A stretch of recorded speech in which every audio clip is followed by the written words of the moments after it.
A continuar con Juan 1, mientras vamos hacia el capítulo 1 de Juan. Recordemos que Juan escribe este libro ¿con qué función? Con el propósito de que la gente conozca a Cristo y tenga vida eterna, ¿sí? Que tenga vida en su nombre, que ellos puedan creer en que Jesús es el Cristo, es el Mesías y puedan tener vida en su nombre. Este libro tiene la particularidad de estar dividido en dos, una parte en donde se menciona mucho el ministerio público de Jesús y la segunda parte en donde prácticamente es la última semana, la pasión de Jesús. Y este capítulo tiene una característica muy marcada, es fácil de dividir. Una parte el prólogo, luego el testimonio de Juan el Bautista y luego los primeros discípulos, ¿sí? Y tiene una distinción más este capítulo. Este capítulo es el capítulo de la Biblia en donde más títulos hay de Jesús. Por ejemplo, al principio, ¿no? Que es la luz, que es el verbo, palabra de Dios, que es Dios mismo, que es el Mesías, que es profeta, que es Jesús, que es Cordero de Dios, que es el que quita el pecado del mundo, es el que bautiza con el Espíritu, es el escogido, el ungido, el Hijo de Dios, es Rabí, Maestro, Cristo, Hijo de José, Nazareno, Hijo de Dios, Rey de Israel, Hijo de hombre. Ningún otro capítulo de la Biblia tiene tantos títulos para Jesús como este capítulo. ¿Por qué? Porque Juan está preparándonos para... Ese viene, el dueño de todos estos títulos. Juan siempre va a utilizar muchas cosas para señalar a Jesús. Juan el Evangelista, ¿no? El que escribió. Juan el Bautista también, pero Juan el Evangelista hace esta recopilación de títulos en este primer capítulo simplemente para señalar a Jesús. Y luego, cada vez que registre un milagro, él lo va a utilizar para señalar la divinidad de Jesús. Y hoy vamos a leer del 35 al 51. Juan 1, 35 al 51. Al día siguiente, Juan el Bautista, estaba otra vez allí con dos de sus discípulos. Y vio a Jesús que pasaba y dijo, ahí está el Cordero de Dios. Y los dos discípulos le oyeron hablar y siguieron a Jesús. Jesús se volvió y viendo que lo seguían les dijo, ¿qué buscan? Y esos le dijeron, Rabí, que traducido quiere decir maestro, ¿dónde te hospedas? Vengan y verán, les dijo Jesús. Entonces fueron y vieron dónde se hospedaba y se quedaron con él aquel día, porque eran como las 4 de la tarde, la hora 10. Versículo 40. Uno de los dos que oyeron a Juan y siguieron a Jesús era Andrés, hermano de Simón Pedro. Él encontró primero a su hermano Simón y le dijo, hemos hallado al Mesías, que traducido quiere decir el Cristo. Entonces lo trajo Jesús. Jesús mirándolo dijo, tú eres Simón, hijo de Juan o de Jonás, tú serás llamado Cefas, que quiere decir Pedro, piedra. Versículo 43. Al día siguiente, Jesús se propuso salir para Galilea, y encontró a Felipe y le dijo, sígueme. Felipe era de Betsaida, de la ciudad de Andrés y de Pedro. Felipe encontró a Natanael y le dijo, hemos hallado a aquel de quien escribió Moisés en la ley, y también los profetas, a Jesús de Nazaret, el hijo de José. Y Natanael le dijo, ¿puede algo bueno salir de Nazaret? Ven y ve, le dijo Felipe. 47. Jesús vio venir a Natanael y dijo de él, ahí tienen a un verdadero israelita en quien no hay engaño. Natanael le preguntó, ¿cómo es que me conoces? Jesús le respondió, antes de que Felipe te llamara, cuando estabas debajo de la higuera te vi. Rabí, tú eres el Hijo de Dios, tú eres el Rey de Israel, respondió Natanael. Jesús le contestó, porque te dije que te vi debajo de la higuera, ¿crees? Cosas mayores que estas verás. También le dijo, en verdad, les digo que verán el cielo abierto y a los ángeles de Dios subiendo y bajando sobre el Hijo del Hombre. Y hasta acá la lectura de hoy y vamos a comenzar a dividirla. La primera división que hacemos es del 35 al 37. Dice, al día siguiente, bueno, recordemos que la sección anterior también comenzaba así. Al día siguiente van a ser 3 días continuados. Un día en el que Juan el Bautista señala a Jesús como el Cordero que quita el pecado del mundo. Este día que está acá y el día siguiente.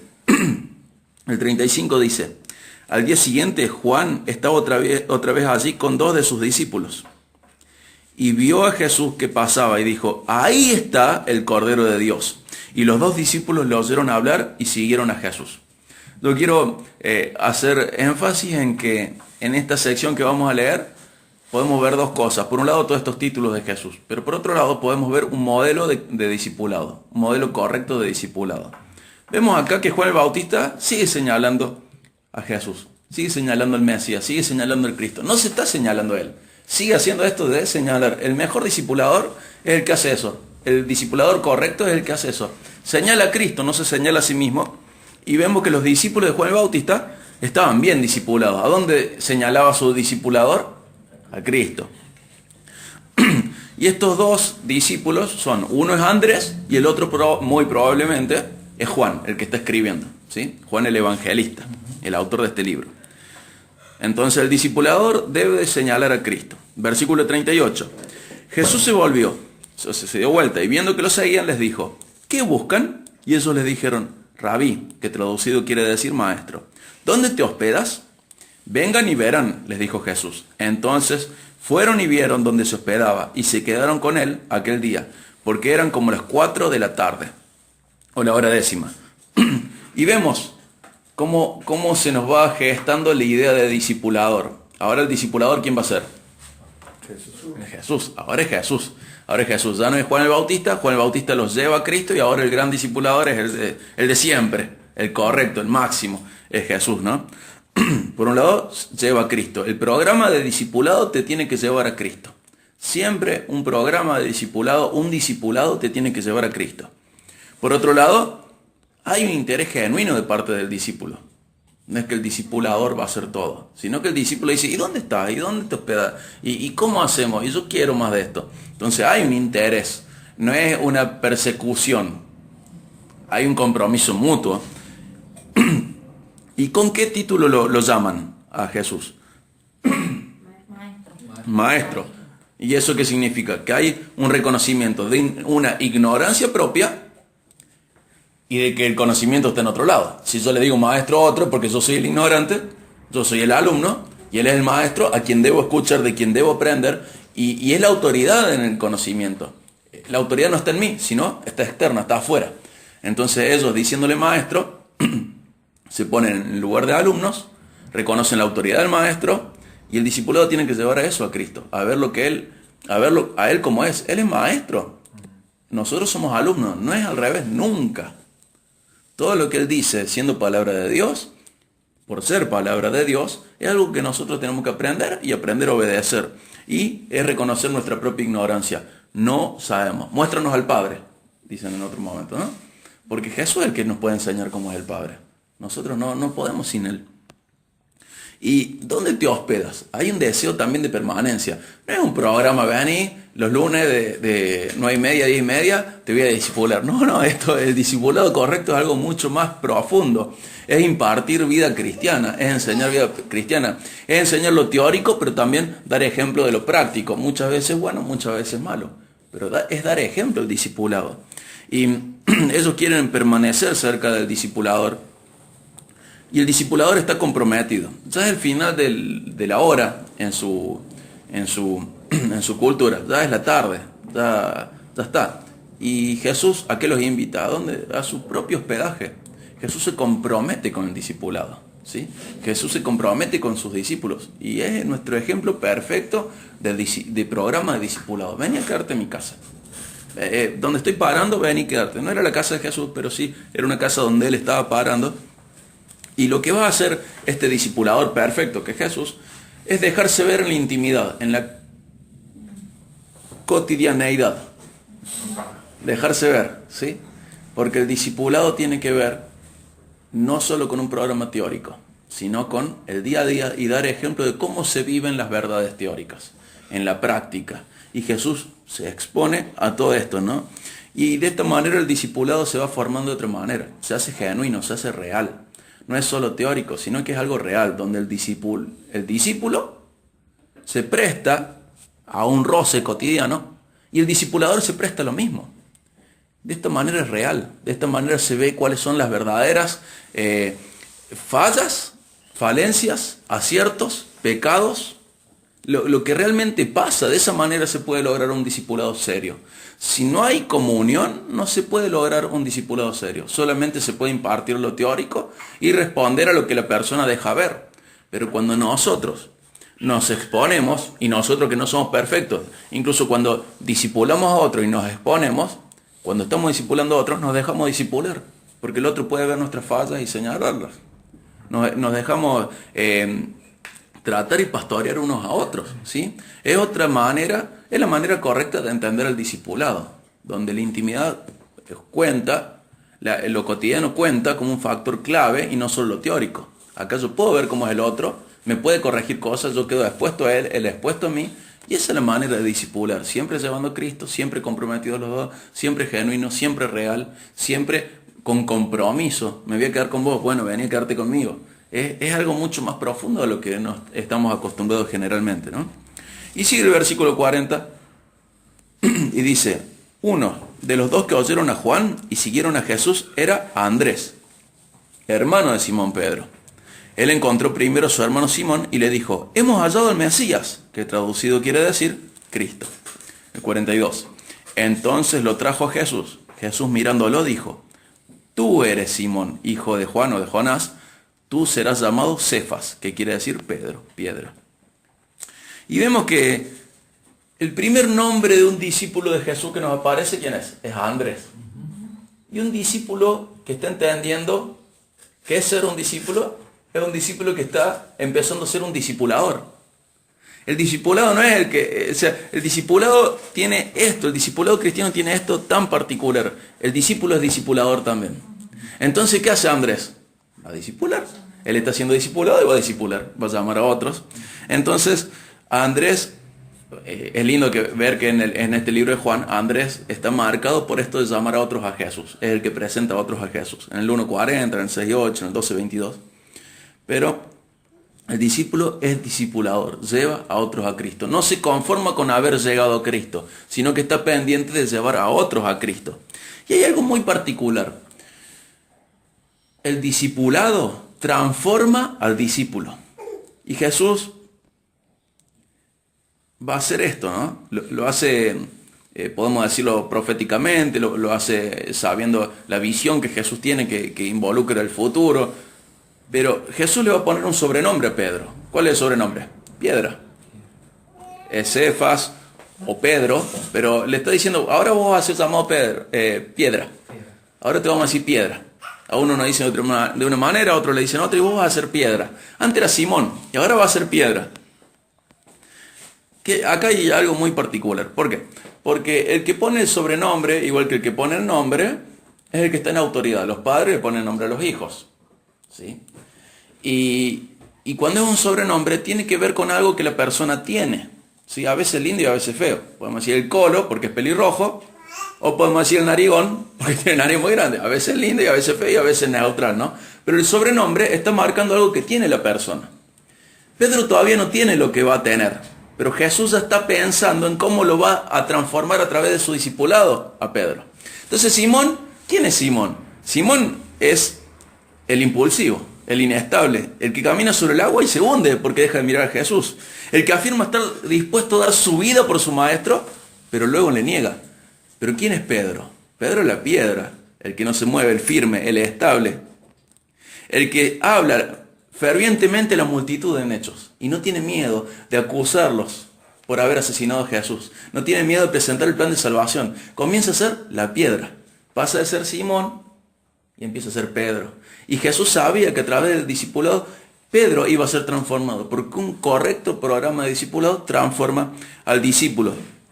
Pedro es totalmente diferente a Simón. El Pedro que vemos en Hechos, el Pedro que vemos en sus cartas, es tan diferente al Pedro que vemos en Mateo, Marcos, Lucas y Juan. Tan diferente. Pedro, en un momento en el huerto, ¿qué hace? Saca la espada por su amigo, corta una oreja y luego huye y le niega. Y luego lo vemos yendo preso y diciéndole a los otros cristianos, ustedes honren a los reyes, honren a las autoridades. No está diciendo si son buenas y si hacen lo correcto. Está diciendo, al rey se lo honra. Y cambia tanto su carácter. Cambia tanto su carácter. Pedro fue encarcelado por un rey por predicar el evangelio. Fue encarcelado por otro, torturado, asesinado por predicar el evangelio. ¿Y qué dice él? Honren al rey, porque lo puso Dios a la autoridad. Y vemos cómo cambia su visión Pedro a través del discipulado que Cristo comienza, ¿no? Entonces vemos esto, que el discipulado transforma al discípulo. Si no, no estamos haciendo bien las cosas. Y luego Pedro va a ampliar el panorama en 1 Pedro 2 y dice, nosotros tenemos una piedra, la roca, inconmovible, eterna, Cristo. Y sobre él edificamos, ¿quiénes? Nosotros. ¿Quiénes somos nosotros? Las piedras vivas. Entonces Pedro dice, eso que hicieron conmigo, Dios lo hace con todos.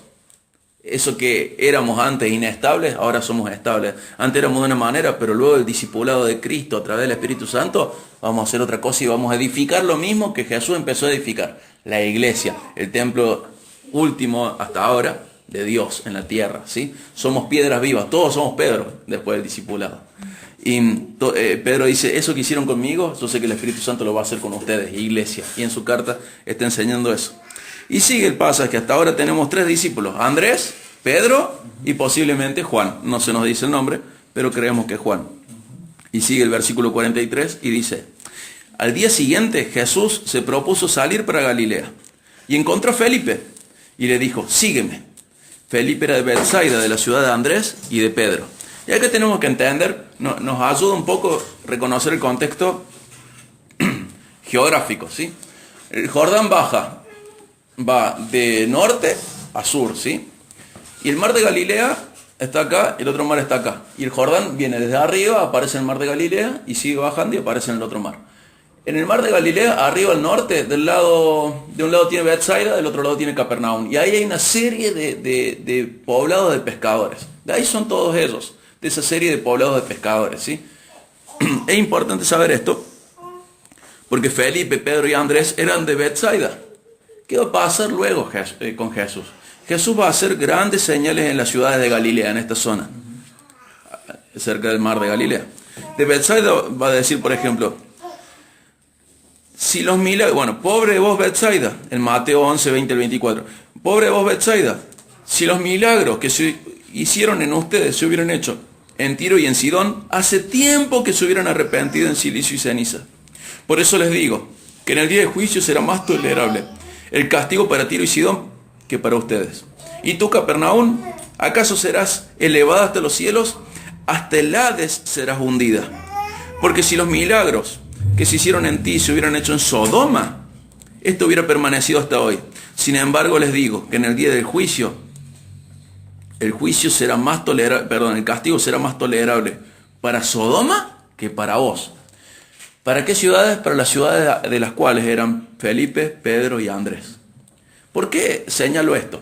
Porque son ciudades que le dan la espalda a Cristo.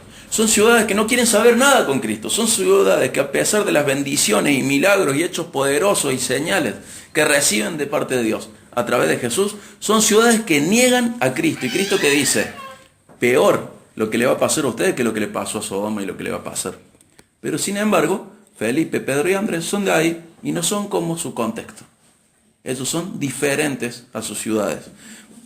El discípulo es obediente a Cristo sin importar su contexto. No importa dónde esté, ni cuán oscuro esté la ciudad. No importa lo que lo rodea. Cuando un discípulo está correctamente discipulado, cuando un discípulo está mirando a Cristo, a pesar de su contexto, el discípulo refleja a su maestro. Y ellos van a hacer esto. Y no importa vemos que hay un panorama muy oscuro sobre estas ciudades. Sin embargo, como dijo Pablo en Filipenses 2, del 12 al 16, corto algunas partecitas, pero dice, ustedes hijos de Dios, sin tacha en medio de una generación torcida, perversa, deforme, en medio de la cual ustedes resplandecen como estrellas en el mundo, sosteniendo firmemente la palabra de verdad. Lo que Pablo está diciendo acá en Filipenses 2 es algo que viven Pedro, Andrés y Felipe. A pesar de que estas ciudades eran totalmente contrarias a Cristo, ellos terminaron brillando, como en una noche oscura brillan las estrellas. Y Pablo en Filipenses 2 dice de la iglesia lo mismo, ustedes en medio de esta generación perversa, vivan de tal manera, porque son como estrellas en esta noche oscura, sosteniendo firmemente la palabra de verdad. Entonces vemos que el discípulo, a pesar de su contexto, puede seguir a su discipulador, ¿sí? El contexto no es una excusa para no seguir al discipulador. Cristo tiene el mismo poder, estés en Betsaida, estés en Capernaum, estés en Córdoba, estés con quien trabajas, estés con quien estudias, tengas la familia que tengas. Dios es poderoso siempre. Siempre es poderoso Dios y puede sostenerte a vos como esto que leíamos recién, como luminares, estrellas en el mundo, sosteniendo firmemente la palabra de verdad, aunque tu entorno esté totalmente oscurecido. El discípulo es transformado y el discípulo es obediente a su discipulador, a Cristo, a pesar de su contexto. Y volvemos a Juan 1 y vamos al versículo 45.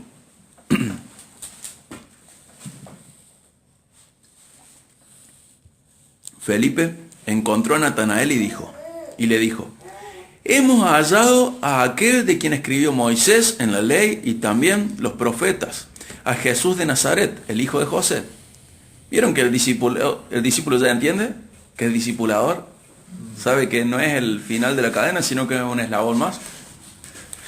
Y el 46 dice, y Natanael le dijo, ¿puede algo bueno salir de Nazaret? Ven y ve, le dijo Felipe. El discípulo debe conocer las escrituras, ¿sí? El discípulo tiene que conocerlas. Pero el discípulo repite el llamado de Cristo, el gran discipulador. ¿Qué dijo Jesús? Ven y ve. ¿Y qué va a decir de nuevo Felipe? Ven y ve. Es el mismo llamado siempre hacia Cristo. Y es importante saber que esa cadena no se puede cortar. Somos solamente un eslabón que ha comenzado hace milenios. Y siempre alguien le ha dicho a otro, ven y ve. Hasta que algún día nos lo dijo a nosotros. Y nosotros se lo tenemos que decir a alguien. Y esa cadena no se puede cortar en nosotros. No podemos ser, Dios no merece que seamos el último eslabón de esa cadena. Nosotros somos un eslabón más. Y tenemos que llamar a otro y decirle, ven y ve. Porque así nos dijo Cristo, ven y ve. Tiene que continuar. Y si el discípulo no es discipulador, no es un buen discípulo. Si el discípulo no es discipulador, no es un buen discípulo. Si el cristiano no tiene discípulos, no está entendiendo el cristianismo. El discípulo siempre es discipulador. El discípulo entiende y cumple con el propósito que Dios le dio, discipular a otros. Un eslabón de una gran cadena. Y vamos al versículo 47. Jesús vio venir a Natanael y dijo de él, ahí tienen un verdadero israelita en quien no hay engaño. Natanael le preguntó, ¿cómo es que me conoces? Jesús le respondió, antes de que Felipe te llamara, cuando estabas debajo de la higuera, te vi. Rabí, tú eres el Cristo. Perdón, tú eres el Hijo de Dios. Tú eres el Rey de Israel, respondió Natanael. Hay algo que no podemos afirmar, pero podemos decir como posibilidad. La higuera tenía cierto valor, era como que era la costumbre sentarse a reflexionar debajo de las higueras. Hay una posibilidad, no lo podemos decir con certeza, pero está la posibilidad de que Natanael haya estado orando. Por eso Natanael responde así, porque le dicen, ¿quién es este? ¿Y qué puede salir bueno de Nazaret? Y la respuesta que le da Natanael luego, Jesús le dice, cuando estabas allá en la higuera, yo ya te conocía. Entonces, ¿qué estuvo pensando Natanael en la higuera? Es una posibilidad que tenga que ver con el diálogo que acabamos de leer. Lo vamos a saber en el cielo, esa es la verdad. Esa es la verdad, pero es una posibilidad, ¿sí? En su cultura era una costumbre reflexionar, orar, meditar bajo la higuera. Puede ser que Natanael haya estado pidiendo al Mesías que viniera. Puede ser, no sabemos. No sabemos. Esto es un detalle, así, un comentario posible, pero no bíblico. Pero ¿quién conoce quién antes? El discipulador siempre conoce, el gran discipulador conoce. Pero Dios nos conoce antes de que nosotros le conozcamos a Él. Y esto es una verdad bíblica, y lo vemos una y otra vez, ¿sí? El discípulo es conocido por Jesús antes de que el discípulo conozca a Jesús. Y sabemos que el discípulo, ¿cuándo fue elegido el discípulo? ¿Cuándo es elegido el Hijo de Dios? Los hijos de Dios. ¿Cuándo somos elegidos? En Efesios 1:4 dice, Dios nos escogió en Cristo antes de la fundación del mundo. Nosotros le amamos a Él, dice Juan, porque Él nos amó primero. Ese es el orden correcto. Eso es poner el caballo y detrás la carreta. Siempre la iniciativa, todo ha comenzado desde Dios. Todo comenzó. Él nos conoció antes de que nosotros le conozcamos a Él. Él nos amó antes de que nosotros le amemos a Él. El amor de Dios no es una respuesta a nuestro amor. Justamente lo contrario. El amor de Dios no es una respuesta a nuestro amor. A veces creemos que si nosotros amamos más a Dios, Dios nos va a amar más a nosotros. No. No es así. Aunque se nos sature la cabeza de ideas relacionadas a esto, en realidad la Biblia nos enseña otra cosa. Nuestro amor es una respuesta a su amor. Él nos amó primero y por eso le amamos. Y el discípulo es conocido por Jesús antes de conocer a Jesús. Y el discípulo fue elegido desde antes de la fundación del mundo. Pablo lo dice en Efesios 1:4. Y Natanael reconoce la verdadera identidad de Jesús. ¿Cómo le dice Natanael a Jesús? Rabí, maestro, ¿qué más? Tú eres el Hijo de Dios. Hijo de Dios y ¿qué más? Rey de Israel. El discípulo aprende a reconocer la verdadera identidad de Jesús. Un correcto programa de discipulado nos tiene que llevar a todas estas cosas que hemos estado leyendo, que ya vamos a repasar. Y pasamos al versículo 50. Jesús le contestó: porque te dije que te vi debajo de la higuera, ¿crees? Cosas mayores que estas verás. También le dijo: en verdad les digo que verán el cielo abierto y a los ángeles de Dios subiendo y bajando sobre el Hijo del Hombre. Y acá hay una referencia a Génesis. ¿Quién se da cuenta de referencia a qué? A la escalera de Jacob, en Génesis 28. Jacob está en Betel, casa de Dios. Y es más, está en un lugar que se llamaba Luz, y que luego de lo que ve en un sueño Jacob, él bautiza ese lugar como Betel, casa de Dios. ¿Por qué? Porque ve una escalera, y Dios está al lado de él o sobre la escalera, y ¿qué ve? Subir y bajar ángeles, que suben y bajan por la escalera. ¿Y quién es el verdadero Betel? Jesús es el verdadero Betel. Jesús es la verdadera casa de Dios. Recordemos lo que habíamos leído en Juan 1:14. Él vino y tabernaculizó en nosotros. ¿Qué quiere decir esto? Jacob reconoció como Betel un lugar, porque vio a Dios en ese lugar y que había ángeles que subían y bajaban. Pero Jesús está diciendo de sí mismo que Él es la verdadera casa de Dios. La presencia de Dios fue cambiando de lugar. En un momento, al principio, donde era el huerto de Edén. Luego el huerto queda cerrado. ¿Y dónde vuelve Dios? Al tabernáculo. Y luego al templo. Y luego Dios, por un montón de factores, se va del templo. ¿Y dónde vuelve Dios después de esos años de silencio? Vuelve en Cristo. Cristo es donde Dios reside. Por eso, Colosenses 2:9 dice: toda la plenitud de la deidad reside corporalmente en Él. Dios vive en Cristo. Cristo es el verdadero tabernáculo. Cristo es la verdadera casa de Dios. Cristo es donde Dios habita perfectamente. Y esto, luego, acá no existía la iglesia todavía en lo que estamos leyendo, pero luego la casa de Dios es la iglesia. Pero lo que Jesús está diciendo de sí mismo, que Él es donde habita Dios. De esta manera está señalando, haciendo alusión a lo de Génesis 28, que en Él habita Dios. Lo dice Juan 1:14, Él tabernaculizó entre nosotros. O sea que Él vino entre nosotros, pero la presencia de Dios estaba en Él. Y Colosenses 2:9, toda la plenitud de la deidad reside corporalmente en Él. Y Jesús se atribuye a sí mismo ahí un título. ¿Cuál es el título que se atribuye Jesús a sí mismo? Al final del 51. Hijo del Hombre. Hijo del Hombre.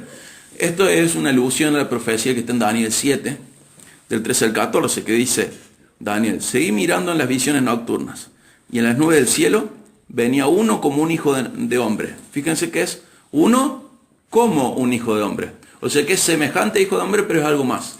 Dios es hombre, Jesús es hombre, pero es algo más. Es Dios también al mismo tiempo. Dice: venía uno como un hijo de hombre, que se dirigió al anciano de días. ¿Quién es el anciano de días? Dios Padre. Y fue presentado ante él, y le fue dado dominio, gloria, reino soberano, para que todos los pueblos, naciones y lenguas le sirvieran. Su dominio es un dominio eterno que nunca pasará, y su reino uno que no será destruido. ¿De quién estaba hablando Daniel? Del Hijo del Hombre. ¿Y quién es este Hijo del Hombre? Jesús. Y Jesús está atribuyéndose a Él mismo este título que Daniel cientos de años antes, Daniel había visto en visión a Jesús. En Filipenses 2 también habla un poco Pablo de esto, del reinado de Cristo, que toda rodilla se va a doblar frente a Él. Pero ahí Jesús se está atribuyendo algo y dice: yo soy ese Hijo de Hombre del que habló Daniel. Yo soy la verdadera casa de Dios, donde Dios vive y donde los ángeles suben y bajan. Yo soy la puerta al cielo, porque en Betel había una escalera al cielo. ¿Y qué va a decir Jesús luego en Juan 14:6? Yo soy el camino al Padre. Yo soy el camino, la verdad y la vida. Nadie puede venir al Padre si no es por mí. Jesús ya está comenzando a mostrar su verdadera identidad. Y fíjense que en estos últimos dos versículos, Jesús le dice, cosas mayores que estas verás. Vos te sorprendés porque yo te conocía de antes de verte. Vas a ver mucho mejor. El discípulo siempre sigue conociendo más y más de Jesús. Si un discípulo dejó de conocer más a Jesús es porque no está en un programa correcto de discipulado. Es porque no está siendo bien discipulado o porque no se está permitiendo discipular correctamente. Pero un discípulo siempre tiene que estar viendo más y más de Cristo durante toda su vida. Entonces, como conclusión, este capítulo provee un modelo de discipulado y títulos de Jesús. Por un lado, el modelo de discipulado. Por ejemplo, el discipulado comienza con un encuentro con Jesús y nos lleva a negarnos a nosotros mismos. ¿Se acuerdan, Juan? Yo no soy el Cristo es ese. Aquel es el Cordero, aquel es el Cordero de Dios, aquel es el que quita el pecado del mundo. El discipulado comienza con un encuentro con Jesús, pero nos lleva a negarnos a nosotros mismos. El discipulador señala a Cristo, excepto que sea él mismo, ¿no? El único que puede decir, vengan y mírenme, ¿quién es? Jesús. ¿Nosotros qué tenemos que decir? Vengan y vean y miren a Él. ¿Sí? Las prédicas tienen que hacer eso. Vengan y miren. No vengan y mírenme. A menos que uno sea Cristo. Y yo no soy Cristo. Y ustedes tampoco. Entonces lo que tenemos que hacer, vengan y miren. Siempre. El discipulador tiene que hacer eso, excepto que sea Jesús. El único que puede decir vengan y mírenme es Él. Todos los demás decimos vengan y vean. Y señalamos a Cristo hasta a través de esta gran ventana hermosa para ver a Dios, que es la Biblia. A través de la Escritura decimos, bueno, miren a Cristo, miren a Cristo, miren a Cristo, miren a Cristo. No me miren a mí porque yo voy a representar mal a Cristo, incluso queriendo lo voy a hacer mal, porque no soy perfecto, no soy Cristo. Vengan y miremos juntos a Cristo. Vengan y acompáñenme a ver a Cristo. Vengan y los voy a ayudar, los voy a acompañar a ver a Cristo. Pero siempre es vengan y mírenlo a Él. Vengan y miren hacia arriba. Vengan y miren a la Biblia. Vengan y miren a Cristo. Nunca a nosotros mismos. Por eso tenemos que tener mucho cuidado cuando estamos en un ambiente de enseñanza, de compartir la palabra. ¿Qué tiene que predominar? Mi experiencia, mis palabras. Tiene que salir mucho más el nombre de Cristo que el nombre de mi amigo, de mi vecino, de mi hermano, de mi hermana, de mi papá, de mi mamá, de mi hijo. Dice la Biblia, dice Pablo, dice Dios a través de Pablo en otro lugar, la palabra de Cristo mora en abundancia entre ustedes. ¿Sí? Siempre vengan y miren. Nuestras palabras como congregación, nuestras charlas tienen que estar nutridas, empapadas, saturadas de Cristo. No de nuestras experiencias, sino de la suya. De su vivencia, de su palabra, de lo que Él hace, de lo que Él manifestó en la Biblia. No de nosotros, sino de Él. Y tenemos que imitar a Juan el Bautista en esto. Que Él crezca y nosotros menguemos. No somos lo importante. Entonces es muy importante entender que siempre estamos expuestos a enseñar a otros. Y cuando es claro de que estamos hablando de la Biblia o estamos hablando de algo espiritual, tenemos que hablar menos de nosotros, tenemos que hablar más de Jesús. Entonces comienza con un encuentro de Jesús y nos lleva a negarnos a nosotros mismos. Dice venga y vea, que es diferente a venga y véame. Señala a Cristo siempre. El discípulo lleva a otros a ser discípulos. El discipulado transforma a los discípulos. El discipulado lleva a los discípulos a contrastar con el contexto mundano por su obediencia a Cristo. Y el discipulador lleva a otros a ser discipuladores también. Lo que la Biblia nos enseña no es la independencia absoluta unos de otros, pero sí cierta autonomía, en la cual entre todos podemos pastorearnos, discipularnos, enseñarnos. Y cuando hagamos eso, insisto, tiene que ser vengan y vean, no vengan y mírenme. ¿Sí? La Biblia es lo que salva, mi testimonio no salva. La palabra de Dios es la que transforma, la mía no. Mi experiencia lo puede enriquecer, generarle ciertas emociones, pero lo que es poder de Dios para salvación es el Evangelio de Cristo. No mi vida ni mi experiencia.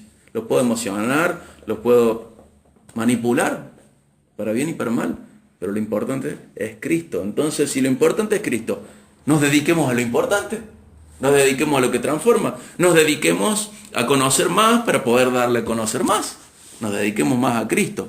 Y siempre el discipulador tiene que lograr que el otro sea discipulador. ¿Sí? la belleza o la satisfacción más linda que hay en el discipulado es que tus discípulos discipulen a otros. Y que sus discípulos discipulen a otros. Y sus discípulos discipulen a otros, y a otros, y a otros, y a otros, y a otros. Es hermoso esto. Qué triste es cuando uno solo es el discipulador y todos los demás discípulos, y no se logra esta autonomía espiritual de poder señalar cada uno de nosotros a quién, a Cristo. En eso, más allá de donde estemos cada uno de nosotros, todos podemos señalar en la misma dirección. Señalemos a Cristo, señalemos hacia Cristo. El discipulador tiene que lograr discipuladores. Y por otro lado, viendo estos dos vertientes que podemos ver en este capítulo, por un lado el modelo de discipulado y por otro lado podemos ver los títulos de Jesús. ¿Qué dice de mí cada título de Jesús? Él es luz. Si Él es luz, ¿yo qué soy? Estoy en la oscuridad, soy oscuridad. Él es el verbo, la palabra de Dios. Por lo tanto, yo no lo soy. Él es Dios mismo. Y si Él es el Mesías, el Salvador, ¿yo cómo estoy? Estoy perdido, necesito de salvación. Si Él es la palabra de Dios, Él se reveló y habló, ¿yo qué necesito? Escuchar, hablar menos y escucharlo más a Él. Si Él fue nombrado Jesús, Jesús significa Dios salva. ¿Qué significa? Que yo no me salvo. Si fue Dios quien proveyó un cordero perfecto suyo, es porque yo necesito sustitución frente al juicio de Dios. Si Él es el que quita el pecado, es porque yo tengo pecado y soy necesitado de que mi pecado sea quitado desde afuera. Si Él bautiza con el Espíritu Santo, significa que yo no puedo hacerlo, significa que necesito ese bautismo para ser identificado con Él. Porque en Cristo, ¿qué hizo el Espíritu Santo? Permaneció. Y yo necesito esa marca para ser identificado dentro de la familia de Dios. ¿Y para qué? Para ser heredero de Dios. ¿Y para qué? Para llegar al cielo. Porque al cielo no va el que quiere, sino el que hereda el reino de los cielos. Y si Él es el maestro, ¿yo qué soy? Alumno. ¿Y qué tengo que hacer? Aprender. Y en mi aprendizaje, ¿qué va a haber? ¿Más palabras o más silencio? Más silencio. Tengo que callar frente a la palabra y escucharle a Él. La Biblia es Dios hablando. Si Jesús es el Cristo, es el Mesías, es el elegido de Dios, es el ungido de Dios, significa que Él es el capacitado. Esta figura de unción es cuando Dios capacitaba sobrenaturalmente a alguien para algo. Él es el Salvador. Él fue ungido para ser el Salvador. Por lo tanto, yo no lo soy, sino que yo soy algo que necesita ser salvado. ¿Sí? Y Él fue capacitado para una obra que no podíamos hacer.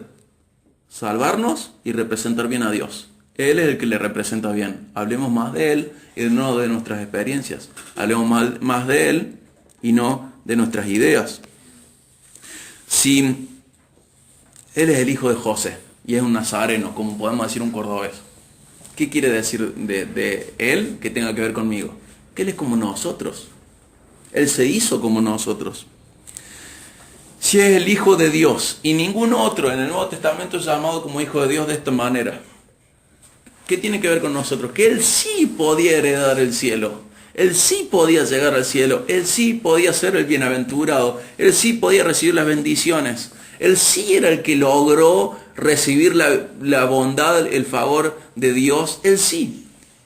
Y que Él sea el Hijo de Dios, me tiene que hacer a mí, me tiene que producir el deseo de ser ¿qué? Su hermano. Porque yo también quiero ser hijo de Dios. Yo quiero que Dios me adopte. Yo quiero recibir la herencia con Él. Yo quiero ser coheredero del cielo con Él. Y es lo que Dios ha hecho a través de Cristo para aquellos que creemos en Él para salvación. Somos coherederos con Cristo. Nosotros no merecíamos la bienaventuranza. Bienaventurado el puro de corazón, porque ver a Dios no lo veríamos nunca. Bienaventurado el pacificador. No lo somos. Entonces el Señor ha transformado nuestra condición y nos hizo de enemigos, nos hizo pasar a ser hechos amigos e hijos, para que seamos coherederos con Él. Tenemos que verle como nuestro hermano mayor. Y Él sí es el Rey de Israel, del verdadero pueblo de Dios. Luego Pablo va a desarrollar más este concepto en Romanos, ¿no? Pero Israel, ¿cuál es? Israel es el que responde a Dios. No es un grupo de semitas. Arrancó allá atrás. Pero ese grupo de hijos de Dios traspasó, trascendió las fronteras de ese pueblo. Y gente que era de ese pueblo no es del pueblo de Dios. Y gente que no éramos de ese pueblo, somos del pueblo de Dios. Y Él es nuestro rey, y es ese rey soberano. Y es el Hijo del Hombre. Y recordemos la profecía de Daniel, es un rey absoluto. Por lo tanto, teniendo en cuenta todos los títulos de Jesús, ¿qué tengo que ver de mi vida? Que en un capítulo se me ha marcado tanto de Jesús. ¿Me estoy haciendo cargo de la parte que me toca frente a esos títulos? ¿Puedo entender que Él es el Rey soberano y que por las buenas o las malas, tarde o temprano, voy a doblar mis rodillas frente a Él? ¿Por qué no comenzar a doblarlas acá? Si yo no comienzo en esta tierra a doblar las rodillas frente a Cristo, el cielo va a ser una tortura para mí. Y si el cielo fuera una tortura para mí, es porque no estoy yendo en esa dirección.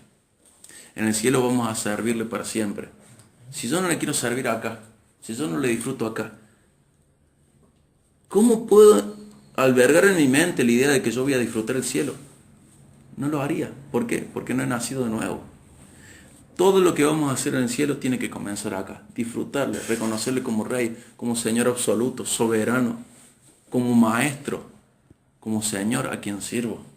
Porque si no, el cielo nos gustaría, pero que no esté Cristo. En el cielo está Cristo. Y su reinado ya comenzó y se ve en la iglesia. Entonces, viendo todos estos títulos, ¿qué impacto tienen en nuestras vidas? Viendo el modelo de discipulado que hemos visto. ¿Estamos discipulando bien? ¿Estamos siendo buenos discípulos?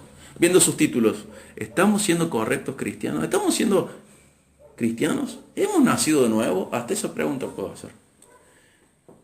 ¿Quién es Cristo? La Biblia lo deja clara. La pregunta es, ¿quién soy yo frente a Cristo? Y en este capítulo podemos ver tantas cosas que es difícil resumirlo.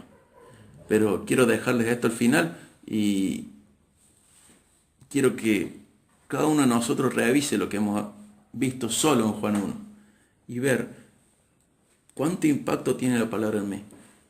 Porque no vale la pena seguir perdiendo el tiempo, ¿no? Como cristiano. Es hora de responder esos títulos y es hora de comenzar un discipulado correcto, dejándonos discipular y discipulando a otros. Y vuelvo a repetir esto. En las nubes del cielo veía uno como un hijo de hombre, que se dirigió al anciano de días y fue presentado ante él. Le fue dado dominio, gloria y reino soberano, para que todos los pueblos, naciones y lenguas le sirvieran. Su dominio es un dominio eterno que nunca pasará. Y su reino, uno que no será destruido. Yo estoy en ese reinado de un rey que nunca será destruido. Yo estoy en ese reinado de un rey cuyo reinado es eterno para siempre. Lo peor que podría hacer con mi vida es ser un rebelde en este reino. Yo quiero ser un siervo correcto de este rey y funcionar según las leyes de este reinado, porque es eterno. Voy a doblar mis rodillas, mejor empezar a hacerlo ahora y no luego en el cielo o en el día del juicio, camino al infierno. Todos vamos a doblar las rodillas, pero no todos voluntariamente. Aquellos que lo vamos a hacer voluntariamente, ya comenzamos a hacerlo en la tierra. Él es nuestro rey y su reinado es absoluto. Y le damos gloria a Dios por eso, le agradecemos por esto y deseamos ser buenos representantes de nuestro reino. No de Bethsaida, no de Capernaum, sino del cielo, porque de allá somos. Estamos acá, pero somos de allá. Dios les bendiga muchísimo en esta mañana y dejemos que Dios nos transforme a través del discipulado que Él produce en nosotros y a través de la Biblia que nos muestra una y otra vez diferentes títulos de Cristo. Dios les bendiga.